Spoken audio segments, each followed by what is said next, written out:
Sir మరి ఏంటి ఈ కూటమి ప్రభుత్వం వచ్చేది 2 ఏళ్ళైంది. ఈ 2 ఏళ్ళలో అసలు మీరు ఏం చూసారో, ఏం జరుగుతుందంటారు రాష్ట్రంలో? నిజంగానే సుపరిపాలన నడుస్తుందంటారు, లేకపోతే దాచుకునే విధంగా నడుస్తుందంటారు? కూటమి ప్రభుత్వం వచ్చిన తర్వాత దాచుకునే విధానానికి సత్తు పడిందండి.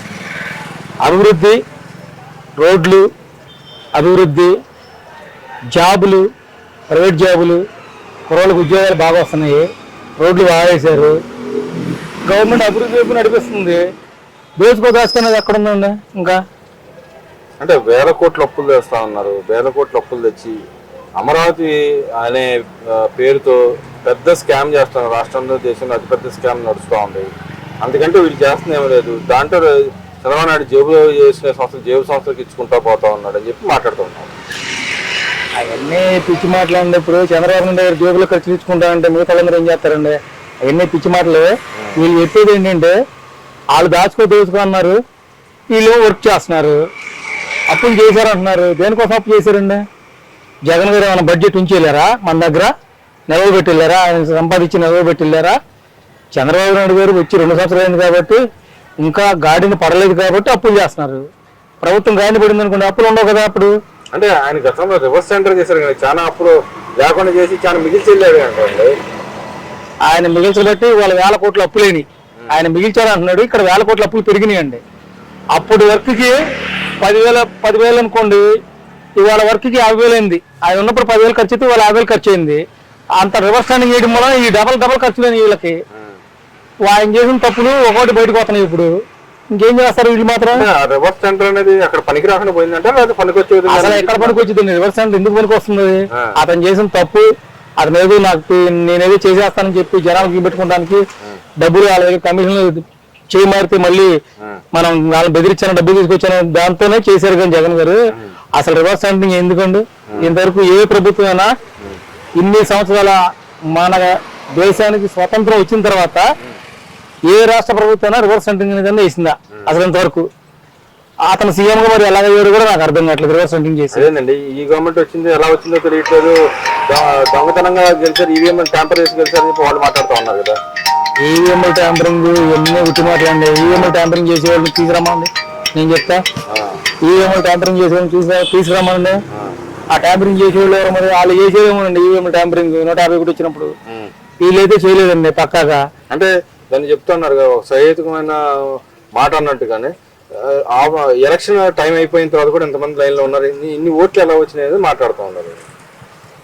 మనకి ఎలక్షన్ టైం అంటే 6, 5 ఒక లిమిట్ టైం ఇచ్చారు కదండి. ఆ టైం దాటిన తర్వాత ఆ గేటు లోపల ఉన్న వాళ్ళకి అనుమతించారు, బయట ఉన్న అనుమతించలేదు కదండి. ఇప్పుడు గేటు లోపల ఎంతమంది ఉంటే వాళ్ళని అనుమతించారు, బయట వాళ్ళు అనుమతించలా. ఎందుకంటే మేము చూసాం కళ్ళతో. అక్కడ గేట్లు వేసేసారు, లాట్లు వేసేసారు. ఆ లోపల ఎంతమంది ఉన్నారో ఏ బూత్లో వాళ్ళు నుంచో పెట్టారు, ఓట్లు వేపించారు, పంపించారు. ఆ తర్వాత ఒకళ్ళు కూడా యాక్సెప్ట్ చేయలేదు. 5 దాటిన తర్వాత మెయిన్ గేట్ దాటి లోపలికి ఒకళ్ళు కూడా పంపించలేదు. వీళ్ళు చెప్పే అబద్ధాలు జనాలు ఎవరు నమ్మరని ఇంకా అయిపోయింది. జనాలు నమ్మే పరిస్థితి లేదు వీళ్ళకి. ఏదో ఆ పేపర్, సాక్షి పేపర్లోనో లేకపోతే వాళ్ళ యూట్యూబ్ ఛానల్స్లోనో కూర్చుని 4 మాటలు మాట్లాడుకుని వాళ్ళు పబ్బం గడపడమే తప్పితే ఇంక వీళ్ళకి వచ్చేది లేదు, అధికారం లేదు. ఏదో ఒక 4 మాటలు మాట్లాడుకుని మేము రాజకీయ నాయకులు అని చెప్పుకోవడానికి తప్పితే వేరే దానికి వీళ్ళు పనికిరారని ఇంకా. మరి ఇక్కడ చూసుకుంటే మన పక్క రాష్ట్రం ఎలక్షన్ 5 రాష్ట్రాల ఎన్నికల భాగంగా మన పక్క రాష్ట్రం ఎన్నికైంది. దాన్ని కూడా వాళ్ళు క్రెడిట్ చోరీ వ్యవహారం నడిపిస్తున్నారు. ఇది మా వాళ్ళ గెలిచాడు, మా నాయకుడు బొమ్మ. అసలు జగన్ బొమ్మే పెట్టలేదండి. ఆయన పెట్టిన బొమ్మ ఏంటండి? వాళ్ళు కూడా అందుకని రివర్స్ అవుతున్నారు కదా, ఇప్పుడు కొడతానికి రెడీ అవుతున్నారు కదండి.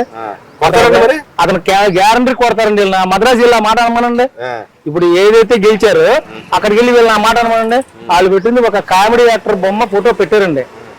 ఆ మద్రాసులో ఫేమస్ నటుడైనా కామెడీ నటుడైనా ఆయన బొమ్మ పెట్టారు. వీళ్ళు అది జగన్ బొమ్మ మార్పింగ్ చేసుకుని వీళ్ళు చెప్పుకుంటున్నారండి. ఇక దాని పరిస్థితి ఎలా ఉంటుందంటే అక్కడికి వెళ్తే చెప్పేది వాళ్ళ పరిస్థితి ఏదో పరిస్థితి. అక్కడి నుంచి మాట్లాడరు కానీ ఇక్కడగా మాట్లాడతాం. టీవీ ముందు కూర్చొని ఇలా కెమెరా ముందు కూర్చొని మాట్లాడుతున్నా. అందుకని ఏదైతే మాట్లాడతారండి, ఏదైనా మాట్లాడచ్చు కదా తేలిగ్గా, అలా మాట్లాడుతూ ఉంటారు. మరి ఇక్కడ చూసుకుంటే ఇంకో మాట వాళ్ళు నాయకులు, కొంతమంది నాయకులు మాట్లాడుతున్నారు. పవన్ కళ్యాణ్ ఇప్పటికైనా బుద్ధి తెచ్చుకో, నువ్వు పక్క జెండాలు మోపీటింగ్ నీ కార్యకర్తలు నీ అందరూ నీ స్ట్రెంత్ ఏంటో నువ్వు తెలుసుకుని నువ్వు సింగిల్ గా రా అని చెప్పి మాట్లాడతాం. ఇంకో పక్కన ఎవరైతే గతంలో మనం చూసాం, ఒక లారీ డ్రైవర్కి కూడా ఆయన సీట్ ఇచ్చిన పరిస్థితి, ఆయన చేత సీట్లు ఇచ్చి పోటీ చేయించిన పరిస్థితి. పాపం అతను ఓడిపోయిన తర్వాత కనీసం అసలు డబ్బు అతను మొహానికి కూడా చూసిన పరిస్థితి లేదు, కనీసం ఆయన బతుకు తెరుగు కూడా లేని పరిస్థితిలో చేరిపోయాడు. ఇలాంటి మాట్లాడే నాయకులు మరి సొంత పార్టీ వాళ్ళకి ఎందుకు ఆదుకోలేకపోతే ఇంకో పక్క పార్టీ గురించి ఎందుకంటారు? ఏమంటే అసలు జగన్ ఆయన ఎవరన్నా పేదోడికి సీట్ ఇచ్చారండి? ముందు ఆయనది చూసుకోమండి, ఎదురుల గురించి ఎందుకంటే ఇప్పుడు ముందు నీ సంగతి చూసుకో, తర్వాత ఎదురుల గురించి మాట్లాడాలి. మనం ఒక్కవేళ మన ఎదురులు వచ్చి పెడితే 4 వేలు మన వచ్చి చూపెడతాయి. ఇప్పుడు జగన్ గారు ఎవరికి సీట్ ఇచ్చారండి? వీడు ఒక ఓటుకి 5,000 ఇచ్చి కొనగలడు అన్నవాడికి సీట్ ఇచ్చాడు. అసలు ఒక్కళ్ళకన్నా డ్రైవర్కి కానీ క్లీనర్కి కానీ లేకపోతే పని మనిషికి కానీ కొన్ని సీట్ ఇచ్చారా? చంద్రబాబు నాయుడు గారు అంగన్వాడీ టీచర్ గారికి సీట్ ఇచ్చి గెలిపించారు. ఇవాళ ఎమ్మెల్యేగా ఆమె చాలా బాగా చేస్తున్నారు.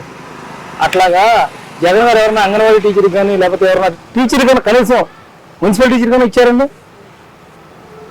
ఆయన డబ్బులు దోచుకునే పథకాన్ని మొదలు పెడతానికి ఆయన పందా ప్రకారం సీట్లు ఇచ్చుకున్నారు. చంద్రబాబు నాయుడు గారు మన పవన్ కళ్యాణ్ గారు అలా ఇవ్వలేదు కదండి.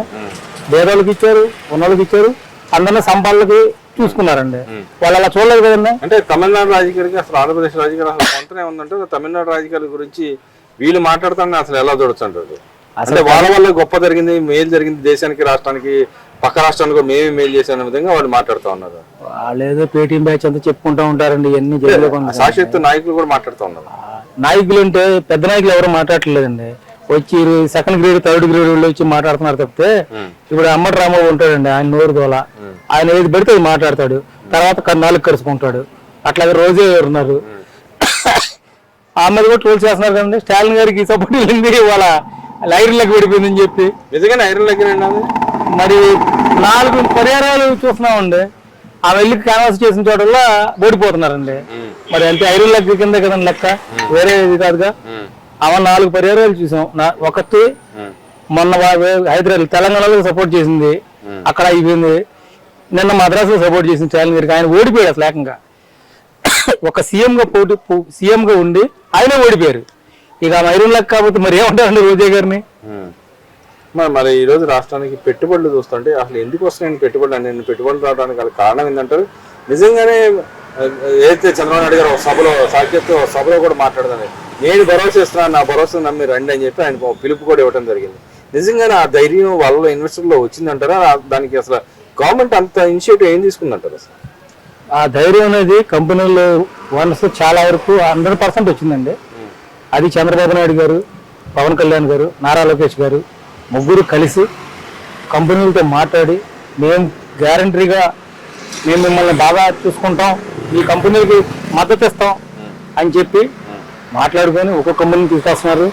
ఈ కంపెనీలు వస్తే మొదలెట్టిన తర్వాత పిల్లలకు కూడా ఉద్యోగాలు రావడం, పిల్లలు కూడా హ్యాపీగా బయట బెంగళూరు, హైదరాబాద్ వెళ్ళకుండా ఇక్కడే ఉద్యోగాలు చేసుకోవడానికి అవకాశాలు వస్తున్నాయి. ఇప్పుడే కంపెనీలు వేగంగా వస్తున్నాయి మన రాష్ట్రానికి. అది సీఎం చంద్రబాబు నాయుడు గారిని చూసి ప్రతి కంపెనీ కూడా చంద్రబాబు నాయుడు గారిని నమ్మి ఆయన ముఖ్యమంత్రిగా ఉంటే మన కంపెనీ అక్కడ స్టేబుల్ గా ఉంటుందని చెప్పి నమ్మి వస్తున్నారండి.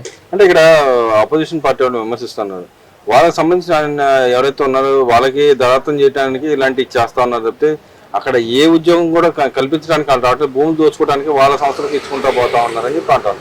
ఇక్కడ గూగుల్ అనే సంస్థలు కానీ అలాంటి సంస్థలు వాళ్ళ చంద్రబాబు నాయుడు గారి జేబులో సంస్థలు అంటారా, లేకపోతే ప్రపంచంలో ఉన్న కంపెనీలు అంటారా? ఏమండి ఎన్ని 4 నరంలోని మాటలండి. గూగుల్ ఎవరన్నా చంద్రబాబు నాయుడు గారు గూగుల్ CEO చంద్రబాబు నాయుడు గారు మాట్లాడతారు, ఆయన ఏమైనా చెప్తే చేస్తారండి? వాళ్ళకి ఈయన పద్ధతిని నచ్చి వాళ్ళు వచ్చారు, అంతేగాని చంద్రబాబు నాయుడు గారు వెళ్ళి బతిమాడుకున్నారు, వాళ్ళ పద్ధతి ఇలా చేస్తామని మీకు అని చెప్పారు, పద్ధతి నచ్చి వచ్చారండి. మరి జగన్ గారు రాలేదే సార్ అవన్నీ. జాకీ కంపెనీ రిటర్న్ వెళ్ళిపోయింది, మన కియా కంపెనీ రిటర్న్ వెళ్ళిపోయింది. ఎన్ని కంపెనీలు తెరవేశారండి ఆయన? మన రాష్ట్రంలో ఉన్న అమరాన్ బ్యాటరీ కంపెనీ కూడా తెరవేశారు కదా. మా క్రెడిట్ ఇదంతా మా నాయకుడు చేపట్టే గతంలో చేసిన సంస్కరణ ఇప్పుడు పనిచేస్తున్నాయని చెబుతాను. వాళ్ళకి సిగ్గు శరం అనేది వాళ్ళకి అసలు లేదండి. తన్నులు తిన్నా మేమే తిన్నామంటారు, తిట్టించుకున్నా మేమే తిట్టామంటారు. అవసరమైతే చంపడానికి సామాన్య మానవులను కూడా చంపే స్టేజ్కి దిగిపోయారండి వాళ్ళ పార్టీ కోసం. అసలు వాళ్ళు ఇంకా రాజకీయంగా జగన్ పార్టీ అనేది పనికిరాదండి. మరి ఇక్కడ చంద్రబాబు నాయుడు గారు మాట అంటున్నారు, గొడ్డల పార్టీ అని చెప్పి అంటే దాని కౌంటర్గా మీరు వెనుపోటు పార్టీ అని చెప్పి మన ఏం మాట్లాడుతున్నారు? విడుదల రజనీ గారు మాట్లాడుతున్నారు. నేను ఒక చంద్రబాబు నాయుడు గారు చెప్పినట్టుగానే గొడ్డల పార్టీ అంటారు అది, లేకపోతే 100% గొడ్ల పట్టారండి. వాళ్ళు చంపి ఇప్పుడు వాళ్ళ బాబాయ్ హత్య కేసులో ఆరుగురు 7 నేను ముద్దాయిలండి. ఇవాళ ఎంతమంది బతుకున్నారండి? సాక్షి ఎంతమంది బతుకున్నారండి ఇవాళ? మరి గొడ్డల పార్టీ కాకపోతే ఏంటండి, వాళ్ళ బాబాయ్ని చంపేసి ఆయనే నాటకాలు ఆడాడు. వాళ్ళ బాబాయ్ని ఆయనే చంపారు, ఆయనే నాటకాలు ఆడారు. వాళ్ళ బాబాయ్ని చంపేసి మా బాబాయ్ గుండెపోటుతో చచ్చిపోయాడు అన్నారు, తర్వాత గొడ్లపూడి అన్నారు. మరి వాళ్ళ గొడ్ల పార్టీనా? చంద్రబాబు నాయుడు గారు వెన్నుపోటు అన్నారు. చంద్రబాబు నాయుడు గారు ఎవరికి వెన్నుపోటు పొడిచారండి? చంద్రబాబు నాయుడు గారు తెలుగుదేశం పార్టీకి నాయకత్వం వహించబట్టే తెలుగుదేశం పార్టీ 44 సంవత్సరాల నుంచి దిగ్విజయంగా ఉందండి. ఎన్టీ రామారావు గారి హయాంలో చంద్రబాబు ఉన్నది తెలుగుదేశం పార్టీ కనీసం 9 సంవత్సరాలు 8 సంవత్సరాలు ఉంది. తర్వాత మిగతా అన్ని చంద్రబాబు నాయుడు గారి హయాంలోనే ఉందండి. ఇప్పుడు చంద్రబాబు నాయుడు గారు తెలుగుదేశం పార్టీని అంటిపెట్టుకుని ఉన్నారు కాబట్టి చంద్రబాబు నాయుడు గారు తెలుగుదేశం పార్టీ కూడా ఎన్టీ రామారావు గారు స్థాపించిన తెలుగుదేశం పార్టీ వాళ్ళు చాలా గొప్పగా ఉందండి. అంటే ఇక్కడ సంస్థాగతంగా మార్పులు చేర్పులు చేస్తున్నారు కదా, మరి కొత్త నాయకత్వం కూడా ఇవాళ రావడం జరిగింది. లోకేష్ గారి నాయకత్వం ఎలా ఉంటుంది అనుకుంటున్నా? నిజంగానే సీనియర్లు పక్కన పెట్టి యువతకు ప్రాధాన్యత ఇచ్చుకుంటా పోయడం జరిగింది. ఎలా చూడొచ్చు? ఇవాళ అదే కరెక్ట్ సిస్టమ్ అండి. లోకేష్ గారి నాయకత్వమే కరెక్ట్గా ఉంది. ఎందుకంటేనండి, లోకేష్ గారు 2014లో మనకి ఈ కంపెనీలు తెచ్చే కార్యక్రమం మొదలుపెట్టారండి. అప్పుడు లోకేష్ గారు బాగా చేశారు. కొన్ని కంపెనీలు ఆయన ద్వారా మనకు వచ్చినాయి. 2019లో ఓడిపోయారు, కంపెనీలను వెనక్కొట్టారు. లోకేష్ గారి నాయకత్వ పట్టణం ఏంటంటే ఆయన యువకాలంతో స్టార్ట్ అయిందండి. గట్టిగా నాయకత్వ పట్టణం యువకాలంతో స్టార్ట్ అయింది. యువకాలం దగ్గర నుంచి వెనక్కి తిరిగి చూడలేదు ఆయన. ఇవాళ లోకేష్ గారు ప్రపంచంలో, దేశంలో కాదండి ప్రపంచంలో ఏ టీవీ విలేకరు వచ్చి ఆయన క్వశ్చన్ అడిగినా సమాధానం చెప్పగలరు. ఆయన పార్టీ గురించి కానీ ఏదైనా జాబ్ ఆఫర్స్ ఇప్పించడంలో కానీ ఇవాళ లోకేష్ గారు ఎంతగా ఇదయ్యారంటే చంద్రబాబు నాయుడు గారు కూడా ఆయనకి ఇంకో 4-3 సంవత్సరాల్లో చంద్రబాబు నాయుడు కూడా అందుకోలేరు. లోకేష్ గారు స్పీడ్ని, లోకేష్ గారి టెక్నాలజీని అందుకోలేరేమో అనిపిస్తుంది. అంత బాగా చేస్తున్నారు లోకేష్ గారు. ఆయన విమర్శించే అవకాశం ఎవరికి ఎవరో. అంటే ఇక్కడ చూసుకుంటే ఇప్పుడు ఆయన 76 ఏళ్ళు దాకా వచ్చిన చంద్రబాబు నాయుడు గారు రాబోయే రోజున ఎలక్షన్ టైంకి పూర్తిగా సంసిద్ధతగా ఉంటారంటారు, లేకపోతే యువ రక్తం ప్రోత్సహించారు? గతంలో అయితే పెద్ద ఎన్టీఆర్ గారు ఏ రకంగా వచ్చాడు, సెన్సేషన్ రకంగా వచ్చాడు, అదేవిధంగా రేపు రాబోయే రోజుల్లో కూడా పార్టీని అంత బలోపేతంగా తీసుకెళ్ళడానికి యువ రక్తం నింపడానికి లోకేష్ గారు ఇలాంటి ప్రయోగాలు చేస్తున్నారంటారా? ఖచ్చితంగా అండి.